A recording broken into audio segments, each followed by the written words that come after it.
Hello viewers, আসসালামু আলাইকুম। Welcome back to my channel বিটি ব্লগার নাজিফা। আই হোপ সবাই খুব ভালো আছে। আলহামদুলিল্লাহ আমিও খুব ভালো আছি। আই হোপ সবাই সম্পূর্ণ ব্লগটা দেখবেন and please like comment share and subscribe করে পাশে থাকা ছোট্ট বেল আইকনটি ক্লিক করে রাখবেন। সো এই তো সকাল সকাল ব্লগটা স্টার্ট করলাম। এখন হচ্ছে মোটামুটি 9টার মতো বাজতেছিল। মা হচ্ছে আজকে এই রুমটা সব কিছু ক্লিন করবে, সো ভাবলাম যে এখান থেকে ব্লগটা শুরু করি।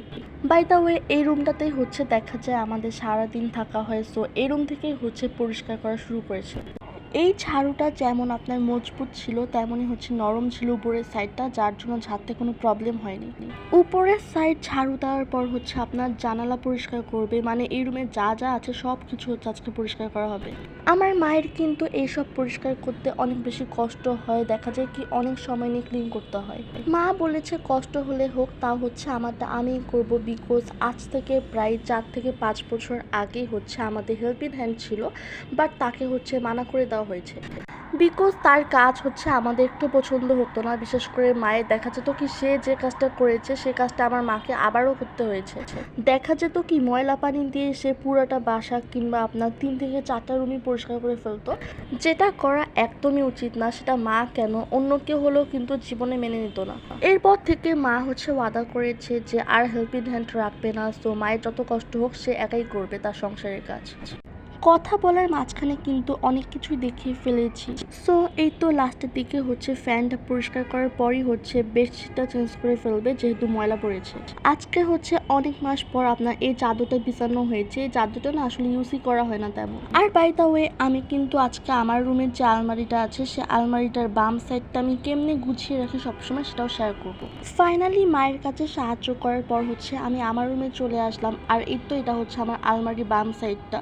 সব সময় আমি ট্রাই করি এমন করে গুছিয়ে রাখার জন্য, চাদরগুলো চাদরের সাইডে অ্যান্ড কুশনগুলো কুশনের সাইডে। এতে করে দেখা যায় কি যখন চেঞ্জ করা হয় তখন কিন্তু তেমন একটা প্রবলেম হয় না।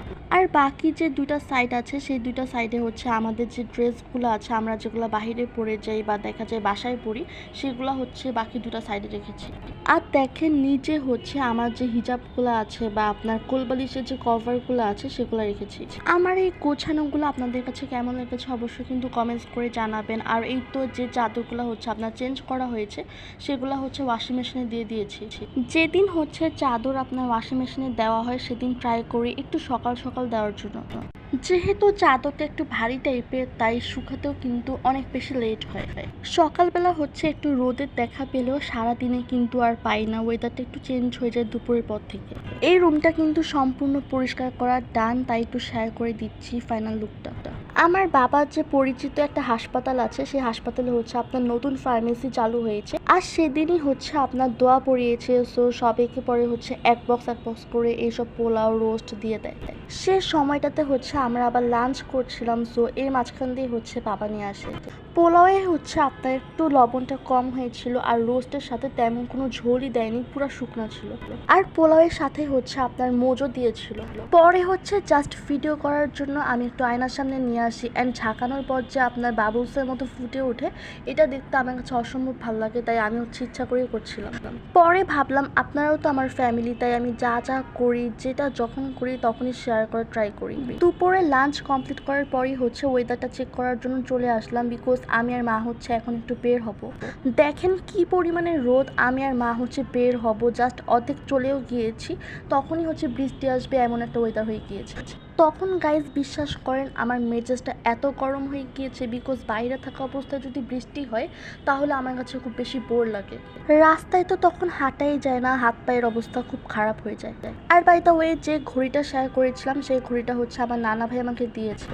তো পরে হচ্ছে বের হয়ে যায়, অ্যান্ড মা বলতেছিল আমের সিজন নাকি প্রায় শেষের দিকে। পরে ভাবলাম যে লাস্টবারের মতো আম কিনে নিই। পরে হচ্ছে আম নিয়ে বাসায় চলে আসি, আর ওয়েদারের অবস্থা দেখেন, আমরা যে বাসায় ঢুকেছি সেই বৃষ্টি স্টার্ট হয়েছে। যার কাছ থেকে রেখেছি প্রায় 2বারের মতো তার কাছ থেকে এনেছি। ওনার আমগুলা হচ্ছে যেমনই বড় ছিল তেমনই মিষ্টি ছিল। এই ছিল আমার আজকের ব্লগ, কেমন লেগেছে অবশ্যই কমেন্টস করে জানাবেন। সবাই খুব ভালো থাকবেন অ্যান্ড আমার জন্য দোয়া করবেন। আল্লাহ হাফেজ।